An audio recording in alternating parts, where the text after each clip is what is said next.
On Friday, the European Championships begin. It will go until the 11th of July, and it is always a fascinating tournament, of course, to see the best players in Europe, many of whom are the best players in the world. And to preview the European Championship, it's a great pleasure to welcome to the stand Didi Hamann, great player for Liverpool, Germany, and Manchester City before they got the big money. And of course, Didi will be on RTE on the panel this summer once he's done his 5 days of quarantine in a luxury Dublin hotel.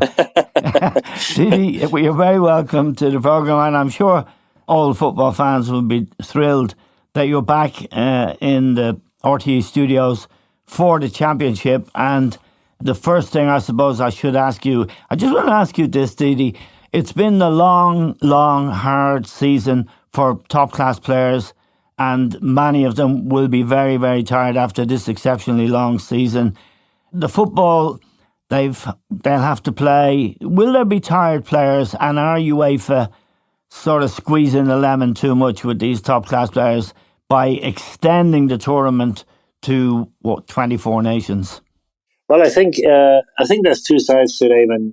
The first thing is that, last year when we had to stop in March, I think it was, when the cases, the COVID cases were rising, we had to stop playing football after a few weeks. All the domestic leagues said, we've got to finish the domestic leagues first before we even think about the Champions League or the Euro. So within days, really, the Euro was cancelled. And UEFA didn't really have an awful lot to say because the domestic leagues are so powerful. There's so much money in the Premier League and the Bundesliga. Yes. They said we can't play it. So that's one thing. So I think you also have to, UEFA's got interests. They've got a lot of employees. They've got to generate money. So I think it's the right thing to do in most stadia. I think we've got quite a few supporters, which will be great to see. But what you alluded to about the top players, I'm 100% with you, because if you go back now, I think we had the Champions League tournament in Lisbon. I think it was August or September. Yeah. Now we're in June now. They played a full season. They played another Champions League. Yeah. And I think if you look at the top teams, all the top teams and the top players, they play for the biggest clubs. And I think it's a fantastic opportunity, maybe for somebody a bit further down the list, to really have a go and go a long way. Yes, and we'll talk about your selections for the tournament later. But let's start, Didi, by looking at the bookies' favourites are unbelievably, in my view, England and Gareth Southgate's team. Frankly, they have got some good young players. They've got Harry Kane, of course. They've got Phil Foden. They've got Mason Mount, two really good young players. But they don't really have the strength in depth at the back. They don't even have it in their first choices. If John Stones and Harry Maguire are the central defensive pairing, and as you pointed out in a piece of yours I read in the Racing Post, Jordan Pickford is the goalkeeper. That's bad. They're three loose cannons in the same team. Yeah, I had a proper read today. I've got to say, obviously, I had a look over the last few weeks, and I didn't really look at the top of the market because I thought France might be too short. They've got the best squad in the tournament. I think they're the ones to beat. And when I saw the other day that England are favourites, it baffled me because I don't know how they make it favourite. Yes, they've got some good players. John Stones plays with the Premier League player of the season, plays next to him. I think it's a pretty comfy job. It was this season to play next to Diaz because he's such a warrior. He's such a good, he challenges everything. He wins a lot. He wins a lot of headers. Stones obviously got his qualities with the ball. Maguire did well since coming to United, but this is a different kettle of fish. Amen. These are the best players in the world. He's not had an impact in the Champions League or in any other competition. So the keeper, question mark. And then I think he's only picked about 4 or 5 central midfielders. Henderson had a problem. He's back playing now, so we need to see whether he does get injured again or whether he stays fit. And then he took 4 right backs, which I didn't really understand either.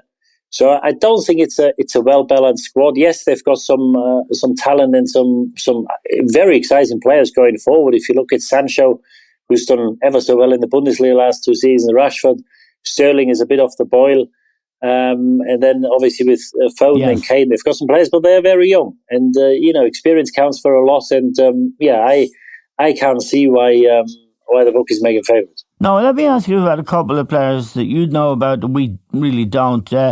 Jadon Sancho is playing for Borussia Dortmund. He's a teenager.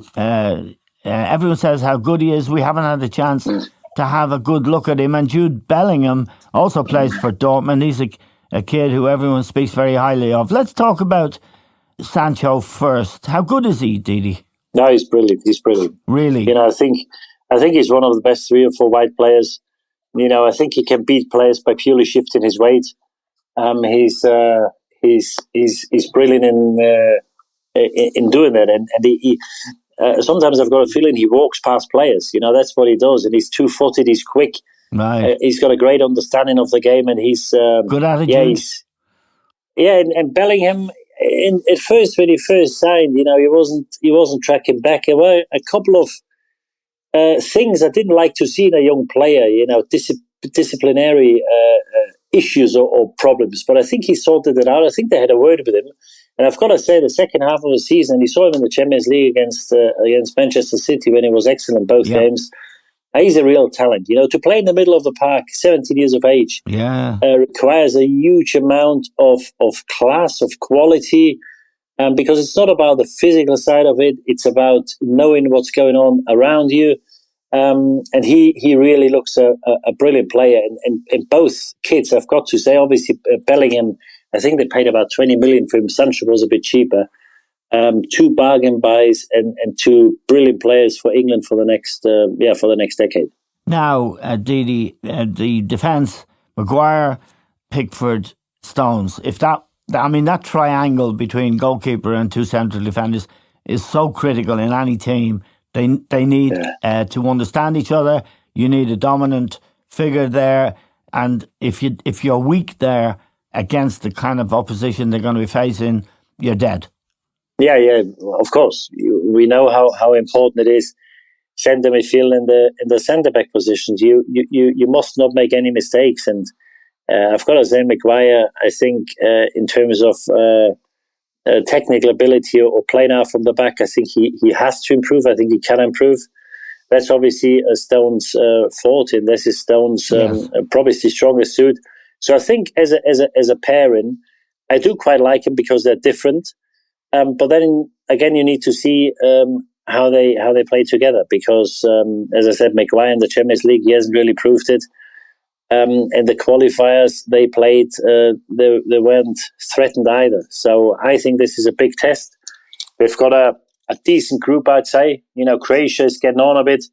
I think the Czechs are not to be underestimated, and then Scotland will be a test for them. But then, obviously, if they do win the group, they play the second place team out of the German group, and I think then you will know how good they are, at least after the last 16 games. Yeah, well, they're likely to play Portugal, possibly France, or Germany. And now I know that the German football at international level is really not as strong as it really ought to be. The coach, Jogi Löw, this is his last tournament, and I believe you don't think they have the class to really be contenders. No. I think we've got two teams in the 2 nations in the group who are better equipped than us. With a format that 4 third place teams go through, I think 1 win, 3 points will probably be enough to qualify. They should beat or hopefully beat Hungary. Yeah. But no, we are okay. We've got some very good players in the middle of the park in midfield. We are below average up top, and we are mediocre at best at the back. So and I don't see, Hummels and Müller being bombed about 18 months ago. They weren't.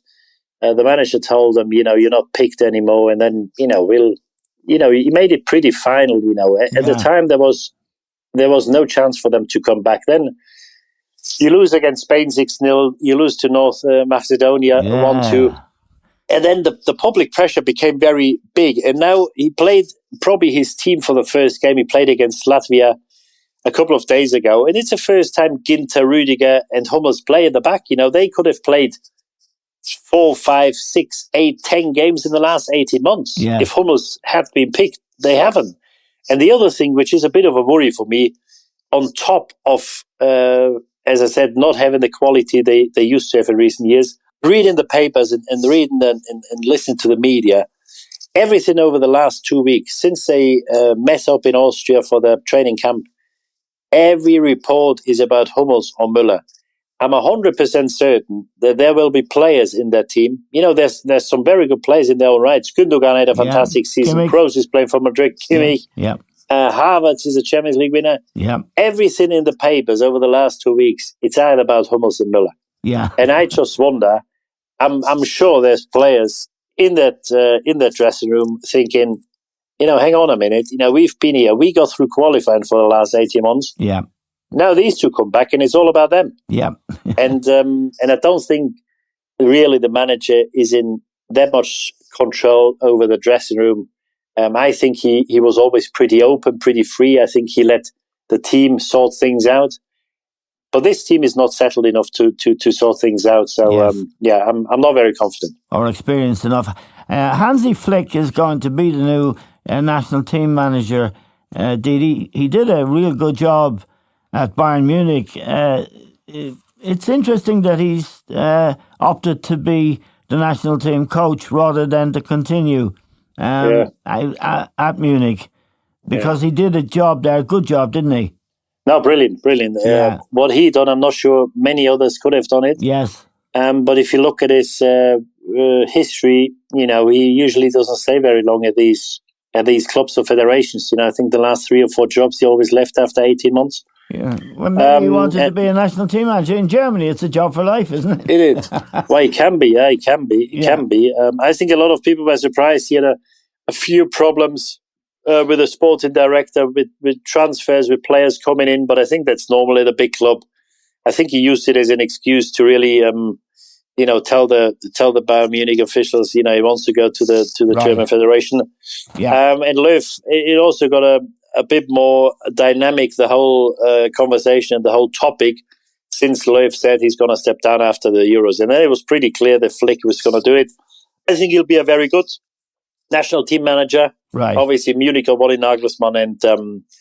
But I just hope we're not talking in 4 or 5 weeks' time, Eamon, and say, well, maybe we should have made a change last summer or the summer before, the winter, before the tournament. Because as I said, I really think that this tournament's got the potential that it ends pretty similar to the one 3 years ago in Russia.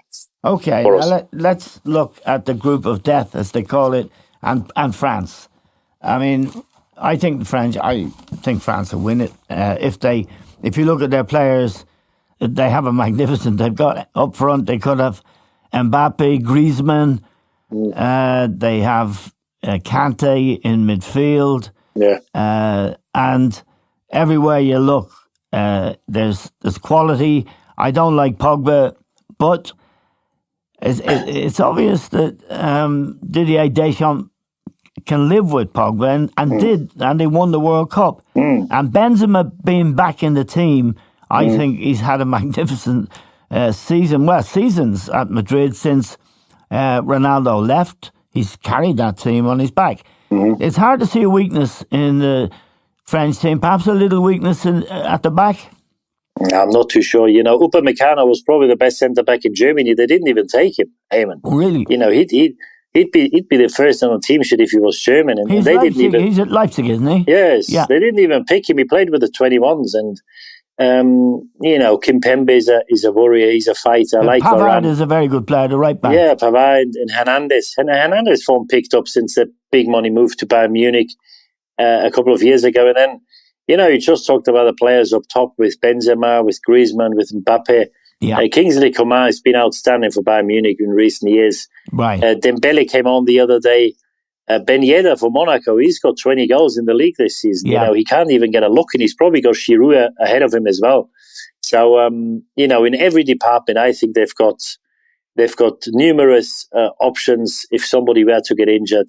I agree with you. I think they're the ones to beat. But we've seen it with France before. They had some trouble in-house before. Yeah. If they keep it quiet, I agree with you. I think they're the ones to beat. Right. Now, and Portugal. If you look at the Portuguese squad, Didi, and just look at the team they can field, the front part of it. Ronaldo up top, Fernandes, who's had a couple of really good seasons at Manchester, Bernardo Silva, and Diogo Jota, who scored a lot of goals for Liverpool in very short space of time and looks a real quality player. They got Moutinho and experience in midfield, Diaz at the back, who was Player of the Year in England. The forward line in particular is quite fearsome, and they've a very, very good coach who gets the best out of them in a big way in terms of being competitive and keeping things tight and giving no goals away. Yeah, and keep them together, because you just mentioned a few players. If you look at the top teams in the Premier League, I think very few people would argue that Fernandes was the best player at Manchester United. Yep. Diaz won the player of the season. If you ask Liverpool fans who was the best player, I think some will say Jota, and his injury, I think, cost, obviously on top of all the centre-backs being out, but Jota when he was out. People said 2-3 years ago, this forward line of Liverpool can't be improved. Yeah. Now he got injured and they said, where's Jota? We need him back. And when he came back, he started scoring again. Yes. So you've got some of the best players. Guerrero had a fantastic season in Dortmund. It's just a very disciplined, yes, at the back and in midfield, a workman like they're grafters, they're streetwise, yes, and they've got a bit extra up top. It's a team I wouldn't like to play. For if you look at France's team, I'd probably say they've got a bit more quality than Portugal. But I think if you look at Portugal's team, I think this is a team, especially in knockout games. With Ronaldo's. Yes. When Ronaldo is there, if he gets a chance, he's going to score. I think Portugal is a team I'd like to avoid. Yes, and I mean they're 10-1, and you tip them. You think they're a bet at 10-1 to win the championship outright and retain it because they won it last time. Yes, and arguably they're stronger now. But that's the point I was going to make. They are a stronger team now, no question about it. With a good, experienced coach, and they won't be giving much away.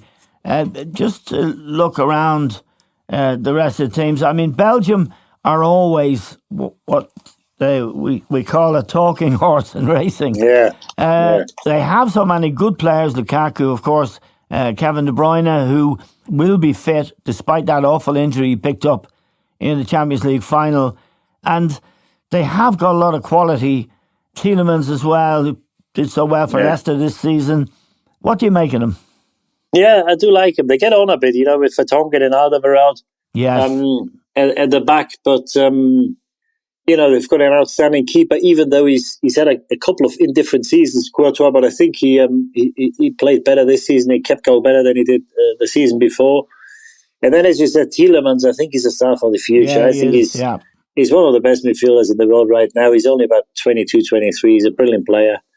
And then a lot will depend what Hazard we see. Obviously, they've got Torgan Hazard from Dortmund, who had a quiet season. But Aiden didn't really show much since he's gone to Madrid. So hopefully, in recent weeks, he showed glimpses of what he's capable of. And then, the reason I really do like him is because, that Lukaku is going to score. His record in the last few years in Italy now, he scored in England. The man is a machine. And, big, strong piece of equipment as well. I mean, for example, if Belgium happened to play England, I couldn't see Maguire and Stones being very comfortable 100% with Lukaku to confront. Just another one of the great European nations, Spain, Didi. It doesn't look like a vintage Spanish team. You'd have to respect their coach, Luis Enrique. He's picked a team without a single Real Madrid player. Yes. And I'm sure you know, but just to for our listeners' information, you're allowed a squad of 26. He only picked 24. He left two places open rather than pick a Real Madrid player. I think they had another positive COVID case this morning. So I think there's another one. Yeah, I think Diego Llorente from Leeds has been tested positive. So we need to see what happens. But yeah, if he thinks he gets away with 24, then it's fine. Yes, very surprised that there's no Real Madrid player. But I think it's a team you can never write off. And Laporte changed allegiances and went from France to Spain. Yeah, I think he played his first game and he was excellent. And this was always since Puyol has gone. And Piqué, a difficult position for them. Yes, it is, and because they were always an attacking side, and the Spanish love their offensive midfielders. They love their wingers and forwards. People don't really want to defend, but I think in Laporte they've got an excellent player now, and a midfield of Busquets, Thiago, and Koke. Yeah, I think is not to be underestimated, and I think is a team you've got to take seriously. Whether they've got enough to go all the way, I'm not too sure. Okay, now Didi, it's a championship that's thrown up a couple of surprises in the past. I'm thinking of Denmark, who didn't even qualify for it and won it. And Greece, unbelievably. Greece, yes. So, just for those of our listeners who like a bet, that's me and you. You gave some bets to your readers in the Racing Post, and one of them was Diogo Jota to win the Golden Boot at 66-1, and I'll be back in that as soon as we finish this broadcast. Outsiders, what do you see if there's a shock on the way? A lot of people are talking about Denmark. I think they've been backed now. I think Denmark, a team that's you've always got to be wary of, especially with their centre backs Kabak and Suyuncu, is Turkey. I think Turkey. They play the first game on Friday against Italy. I'm not a big fan of Italy, I've got to say, even though they've got a fantastic record. I'm not keen on them. I'd probably go with Turkey. And one I tipped 3 years ago, they let me down badly, is our neighbours, the Austrians. Right. They're a huge prize now, 125s. Yeah. They haven't got much pace, but all their players, I think 21 out of 26 play in Germany. They all play for good clubs. Okay. And they all play good roles. They all got leading roles in their clubs. Right. If they click, I think Austria will probably be, I give them one more go, more chance. Okay. Just a final point about Italy, Didi. The two centre-backs, Chiellini and Bonucci, who were a pair in Juventus for so long, two great warriors, but way over the hill now. Yeah. I think it was a centre-back pairing in 1984. A long time ago. So. No, brilliant players, but obviously at some stage, when you go past 35, 36, 37, the young ones, they get quicker. You don't get any quicker. Yeah. And I think obviously it's testament and credit to these guys that can still cut it with the young ones. Yeah. But I think it also says that there's not much coming through from the younger ones. And the other thing is, Immobile was here in Germany. Yeah. He couldn't hit the barn door. I know he had a great season for last year. He won the Golden Boot in Italy and scored a hatful of goals.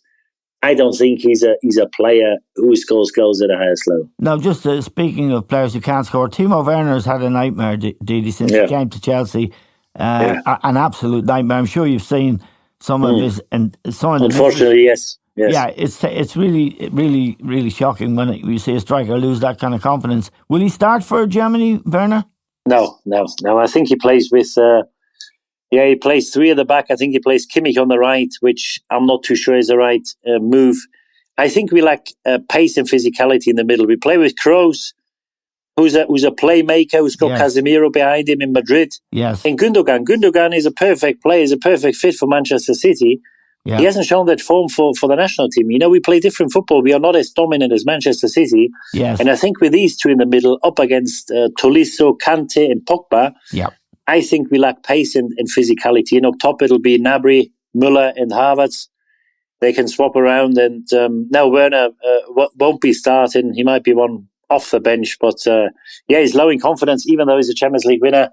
And I think his his numbers were okay, but he missed a lot of yeah. sitters and big chances. The one thing that will work for Germany and England, they both play three of their three qualifying games at home. France have to travel all the way. They don't get to play in Paris. So that can be a factor, can't it? Well, it can be a factor, yes, but the German group, they play their games in Budapest and Munich. Now, I'm not sure I've flown to Budapest. I would say it's a flight an hour and a half. And for the folks who want to have a punt or want to have a stab on the tournament, the group you have to look at is Group A. Because Group A, they play in Rome and Baku. And that'll be a 4.5, 5 hour flight. And the worst is a team that a lot of people say, well, they might have a squeak because they're always thereabouts, is Switzerland. Yeah. Switzerland play in Baku on the Saturday the 12th. They're in Rome on the 16th, and they're back in Baku on the 20th. Oh my God! So this is 4.5, 5 hours flight, and from experience, the plane is one thing, Eamon. Yeah. But what really takes it out of you is going to the airport an hour. Yeah, you wait there. You sit on the plane for an hour. You fly 5 hours. It's a 10-hour journey before you're back in the hotel. Yeah. And I think Switzerland was really hit hard there. Okay, I lay them. Didi, it's great to talk to you. And, of course, it'll be great news for RTE watchers that you're back on the panel. And when you're in your luxury hotel for 5 days quarantine, we'll try and drop you in some nice food. Thank you. Thanks very, very much, Didi Hamann. That's the great Didi Hamann joining us from Munich, and he's going to be on RTE, which I think will be great news for football fans for this European Championship, which starts tomorrow. Thanks to Didi. Thanks to all of you for listening.